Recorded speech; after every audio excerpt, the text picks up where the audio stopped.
صبح سے میں ایک دو چینلز پہ گئی تھی، انڈین چینلز پہ بھی، اور ابھی ٹویٹر پہ بھی سب لوگ جو ہے وہ ٹیگ کر کر کے شیخ رشید کی ویڈیو لگا رہے ہیں، جس میں انہوں نے کہا ہے کہ ہم نے جو ایٹم بم بنایا ہے وہ ایسا ہے کہ ہم انڈیا میں پھینکیں گے اور وہ مسلمانوں کو چھوڑ کے اور صرف جیسے کہتے ہیں نان مسلمز کو ہٹ کرے گا، اور وہ کہہ رہے ہیں کہ یہ کون سی سائنس ہے جو آپ لوگوں نے بنائی ہے۔ تو یہ ایک طرح سے خود ہی اپنے آپ کو جہادی بتا رہے ہوتے ہیں، خود ہی ایکسٹریمزم شو کر رہے ہوتے ہیں، جس کی وجہ سے ہم پہلے ہی ایف اے ٹی ایف میں پھنسے ہوئے ہیں، گرے لسٹ میں۔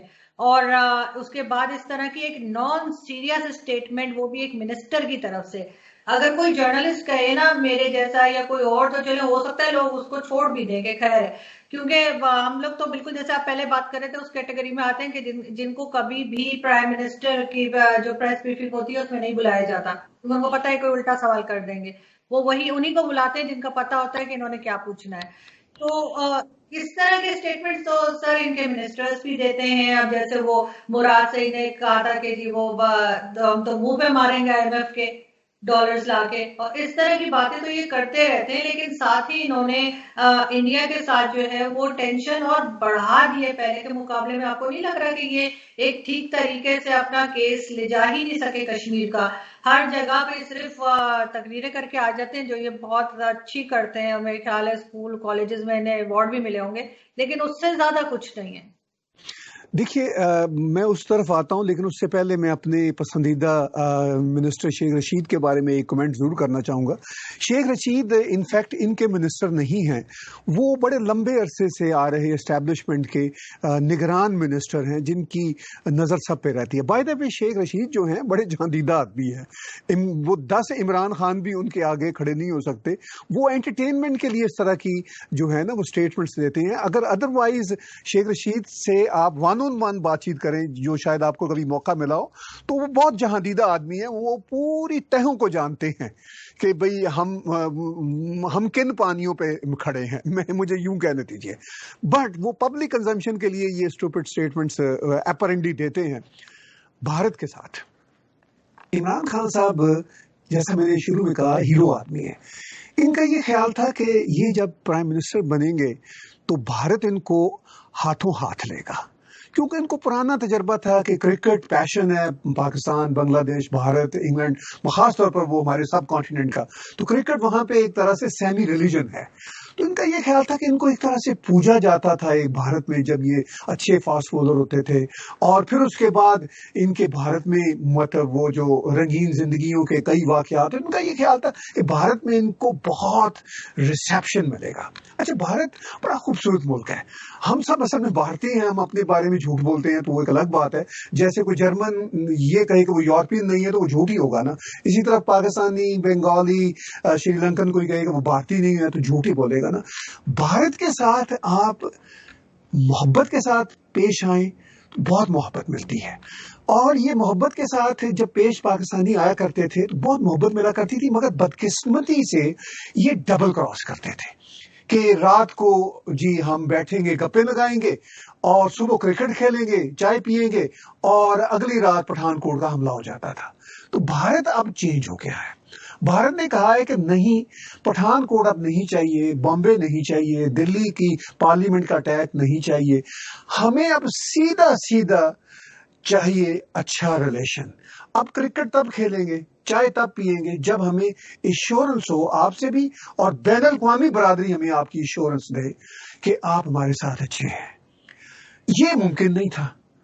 تو پھر عمران خان صاحب کا یہ خیال تھا کہ وہ اپنے ہیرو پن سے نا باہر سے اچھے مراسم کر لیں گے، جائیں گے، اسی طرح بالی ووڈ کی پرانی ہیروئنیں، شاید کچھ نئی ہیروئنیں بھی آ جائیں گی اور ان کو خراج تحسین پیش کریں گی۔ بڑے یہ خوبصورت انسان ہے، دنیا میں ان سے زیادہ خوبصورت انسان تو آپ کو پتا ہے نا، خاص طور پر مردانہ وجاہت رکھنے والا کوئی دنیا میں پیدا نہیں ہوا۔ تو ان کا یہ خیال تھا کہ یہ سب کچھ میں اپنی مردانہ وجاہت سے ہی نا سارا کچھ کر لوں گا۔ لیکن بھارت بدل چکا تھا، بھارت میں ایک اور طرح کی مردانہ وجاہت پرائم منسٹر نریندر مودی جی کی صورت میں سامنے آ چکی تھی، جو بہت ہی پریکٹیکل انسان ہے، اور ان کے ہاں ان کا جو مردانہ وجاہت کا کانسیپٹ ہے وہ عمران خان کے مردانہ وجاہت سے بالکل ڈیفرنٹ ہے۔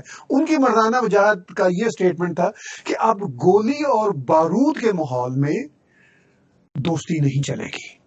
اچھا، یہ ان کو اندازہ نہیں تھا کہ اتنا ٹف ہوگا. ان کا خیال تھا اچھا کہ ہم امریکنز کی مدد سے سعودیوں کی مدد سے بھارت کے ساتھ بہت اچھے مراسم کر لیں گے. لیکن اصل میں اب امریکنز بھی پاکستان سے بہت بہتر ہو چکے ہیں فار دا پاسٹ 3 ایئرز. خاص طور پر اس میں صدر ٹرمپ کا مسئلہ نہیں ہے. صدر ٹرمپ تو خیر خود ایک انپریڈکٹیبل کنفیوز آدمی ہے. وہ امریکن اسٹیبلشمنٹ بالکل جیسے کہتے ہیں نا نیک ٹو نیک آ چکی ہے. ہماری انفارمیشن تھنک ٹینکس کی یہاں پر یہ ہے کہ امریکنز نے اب سعودی اسٹیبلشمنٹ کو کہا ہوا ہے کہ آپ پاکستان کو ڈیل کریں. اب وہ تو ڈائریکٹ ڈیل بھی نہیں کرتے. اب سعودی بھی وہ جیسے کہتے ہیں نا نکو ناک ہو چکے ہوئے ہیں ان سے. وہ اس لیے کہ ان کی بات آج کچھ ہوتی ہے صبح، دوپہر کچھ ہوتی ہے، شام کچھ ہوتی ہے. جیسے وہ ڈاکٹر دوائیاں دیتے ہیں نا 3 صبح دوپہر شام، تو یہ اس بیس پہ چلنے والی اسٹیبلشمنٹ اور ان کے پاپٹس ہیں. تو اس ساری صورتحال میں وہ جو امن کا خواب تھا ان کا، امن کی آشا کا یہ جو ایک چراغ جلاتے تھے، وہ prime minister Narendra Modi and team ان کو اندازہ ہو گیا کہ بھئی یہ اب سب بیکار ہے. چونکہ امن کی آشا کے لیے 3 جرنلسٹ آتی ہیں، 2 آنٹیاں آتی ہیں پاکستان سے، 2 انکل آتے ہیں سوٹڈ بوٹڈ. تو نیٹ رزلٹ کیا نکلتا ہے؟ اگلے مہینے کوئی نہ کوئی اٹیک ہوا ہوتا بھارت میں.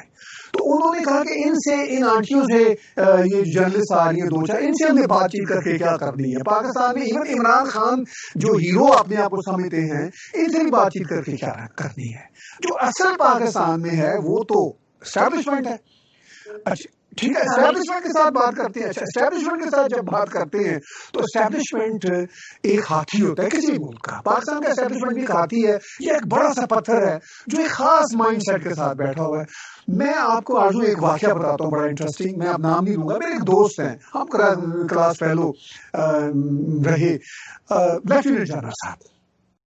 اب وہ مطلب مجھے نیو یارک میں میرے کوئی 2-2.5 سال پہلے، اب میرے کلاس فیلو میں بچپن کے، تو میں نے ان سے کہا کہ یار جنرل صاحب جان دو.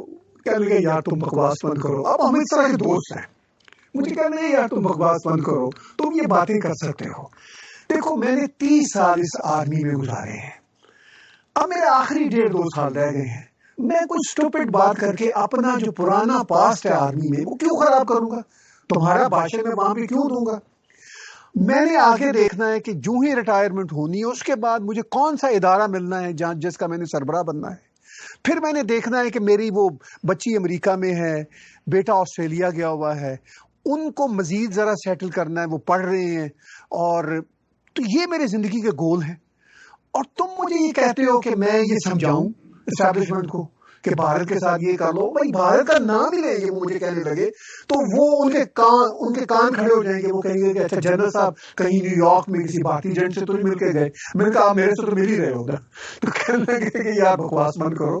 مسئلہ یہ ہے کہ یہ جو اسٹیبلشمنٹ ہے دنیا پوری میں ایسا ہوتا ہے. پاکستان کے اسٹیبلشمنٹ میں جتنے بڑے بڑے لوگ ہیں، میں یہ نہیں کہتا ان کو سمجھ نہیں ہے، ان کو سمجھ آتی ہے، کچھ کو گھر نہیں بھی آتی، لیکن بہت سو کو آتی ہے. لیکن وہ اس بھاری پتھر کو کیسے چومے، کیسے وہ جو ایک مائنڈ سیٹ بنا ہوا ہے اس کو تھوڑا ادھر ادھر کرنے کے لیے، سرکانے کے لیے پوری قوم، پوری اسٹیبلشمنٹ کے سامنے اپنے 31-32 سال کی نوکری جو ہے وہ بالکل جیسے ہوتا ہے نا کھے مٹی میں ڈال دیں. تو وہ جسے پنجابی میں کہتے ہیں ناطے توتے رہے ہیں، تو وہ ناطے توتے ہی نکلنا چاہتے ہیں. اور آگے ان کی نظر ہوتی ہے کسی محکمے کی سربراہی کی صورت میں، یا کم از کم ملک ریاض تو کوئی بڑا عہدہ دے ہی دیں گے ان کو. تو یہ ان کے ہوتے ہیں گول ہوتے ہیں. تو اس سارے گول میں وہ جو پیس کا مسئلہ ہے وہ وہیں کا وہیں ہے، اور کشمیر کی جو ڈگڈگی ہے وہ بج رہی ہے.